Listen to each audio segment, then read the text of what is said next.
It took Jeff and LJ a couple weeks to figure out what to do to convince Lundy to turn me immortal. Their ideas, of course, didn't stick.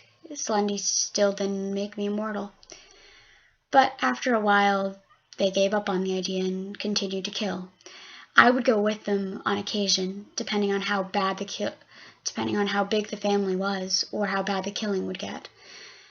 But it was not fun for me anymore because I had LJ or Jeff supervise me while I was killing.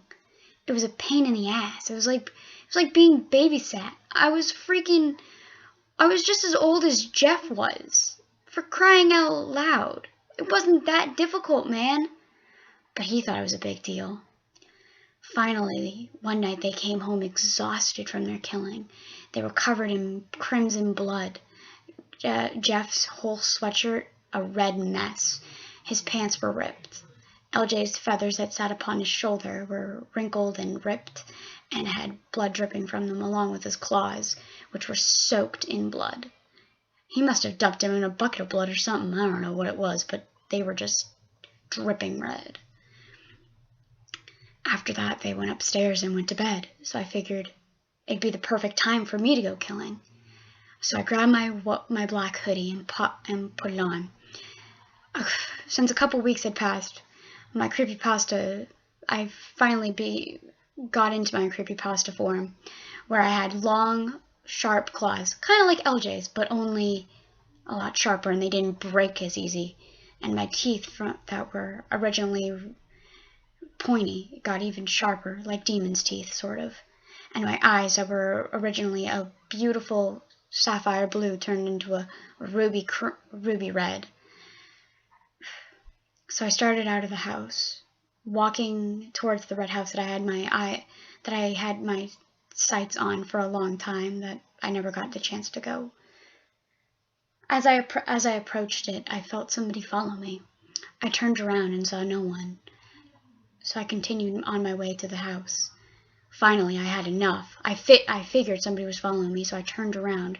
This time I yelled, "Okay, who's following me? If you're following me, just come out and show yourself," I said. The creepy shadow appeared, but it wasn't just a regular creepy shadow. It was Zalgo.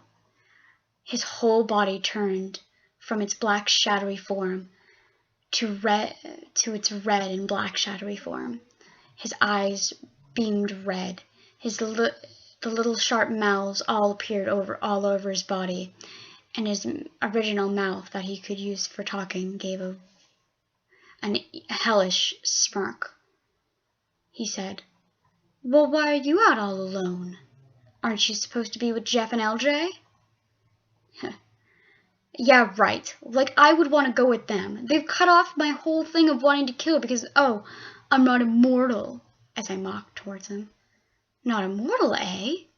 Would you like to be? All it costs is you to be my minion. And maybe your soul." I laughed at him. "Are you kidding me? First of all, I don't have a soul. I lost it a long time ago. And second of all, why would I want to be your minion? I don't even want to be your minion, nor be immortal by you, knowing that there's always a catch with it."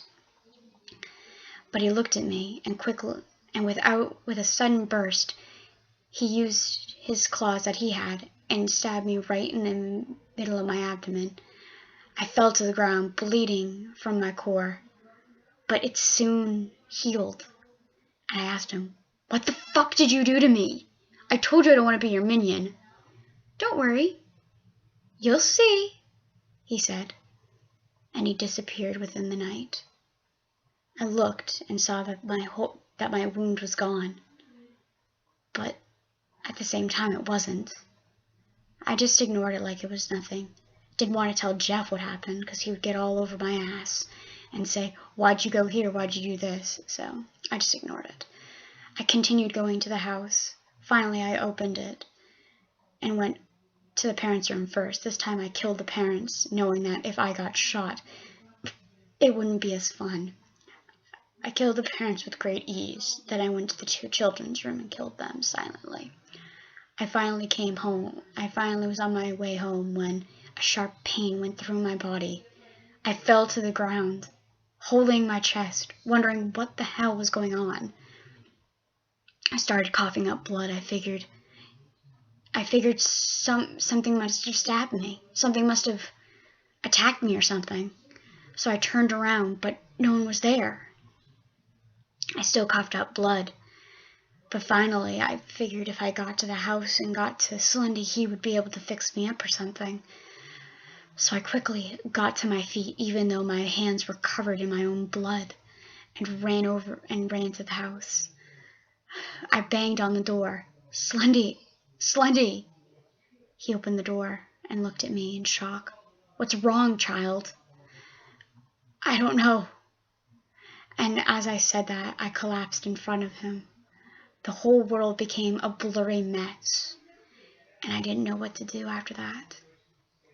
A few weeks later, I found myself again in my bed, but this time it wasn't my bed, it was something else. Was I all dreaming this, I thought? But at the same time, I couldn't be. It was too real. I got up from my room and saw that Jeff was outside my door, and in a rage. I opened my door. I walked over to him and I asked him, Jeff, what's wrong? The first thing he did was punch me square in the face. I banged into the wall and fell to the ground, again coughing up more blood. He yelled at me, What were you thinking? What were you thinking, you dumb bitch? That was Zalgo that did that to you. And now because of your own stupidity, who knows what's going to happen to you? You're lucky Slendy took some of your blood, because if it wasn't for that, he wouldn't have been able to figure out what was wrong with you. Zalgo poisoned you, you freaking dipshit. As he told me those words, my eyes widened. I figured the end was near for me. But it didn't matter. I was immortal, I think. I asked Slendy that one question, and he said yes to it. So I ran over to Jeff. Jeff, it doesn't matter. I'm immortal. Isn't that what you wanted? Now you and I and LJ can go killing together. It doesn't matter.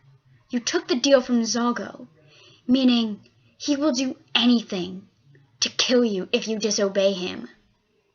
I was once his slave, but I got out of it. I don't want the same thing happening to you. I laughed. Jeff, it doesn't matter. I'm immortal. That's all that matters to me right now. And if you don't like it, then fuck off, I said. And I went out of the house. Of course, Zalgo was watching from a near window, knowing the commotion that was happening. And he walked up to me. Do you want my deal, my sweet? Yes. And within that, a snap of his fingers, from me turning into a normal-looking girl, I turned into a horrible demon. My beautiful tan skin turned black as night. My sharp claws got even sharper. My eyes that were originally a crimson red turned a darker devilish red this time, and my teeth were even sharper. And I grew a pair of beautiful black wings on my back. I was now a demon of Zalgo's. I figured, if Jeff didn't like it, who cares? I can kill him if I need to. After about a week or two, I finished Zalgo's tasks and bumped into Jeff.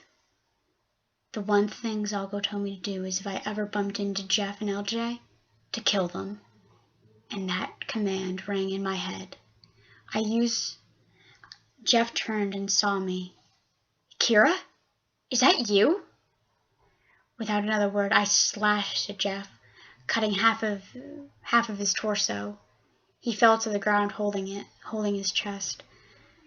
But the happiness and sadness that was soon in his eyes disappeared with rage and anger towards me and started attacking me, along with LJ. But of course I was faster and a little bit faster and more experienced than they were, and I was doing one hell of a job of attacking them until my senses kicked in. I was wondering where I was until I saw what I had become. Jeff knew that my senses had come back and stopped attacking me for a couple minutes. As I looked at my hands, I saw that his blood was on them. I started tearing up.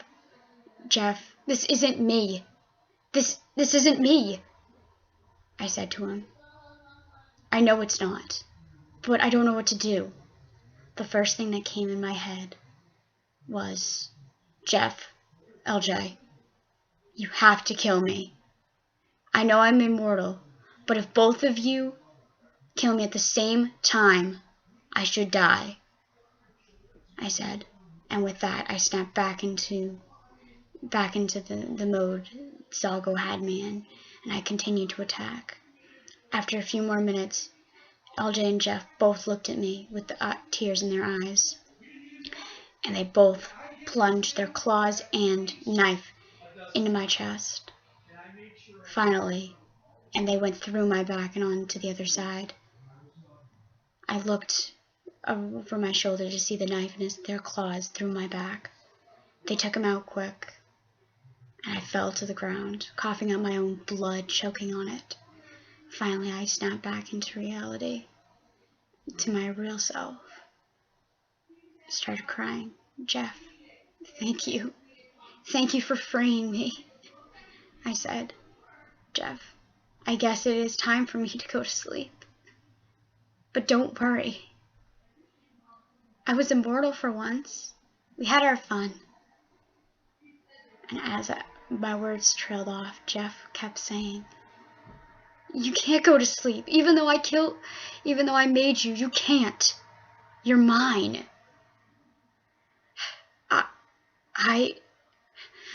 I love you," he said to me. My eyes widened and then slowly closed. As the darkness finally took me, my last heartbeat was gone. Jeff and LJ both crying and holding my limp body in their arms, screaming at it, "Get up! You're not dead. Get up!" All I saw nothing, but I figured they weren't happy. All I knew is that I was gone, and Jeff would be even more of a beautiful killer now. Since I was gone, I wouldn't be able to hold him back. And I was right. As I looked up from hell, I saw Jeff's rage grow even more. But I saw him and LJ bring my body to Slendy, seeing if Slenderman could do anything. But of course he couldn't. Only Zalgo could fix me. And Zalgo would not do it because he was a fucking asshole. But LJ and Jeff both knew that I was gone, and nothing would change that.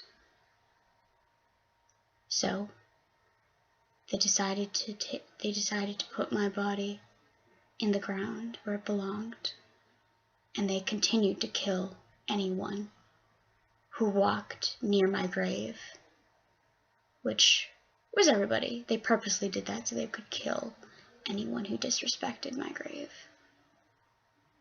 And Jeff would always visit my grave and put lovely black and red roses on it, my two favorite colors, and say, "I love you, babe, and don't worry, I'll make everyone go to sleep for you, and you'll see them, and you can kill them in hell, too."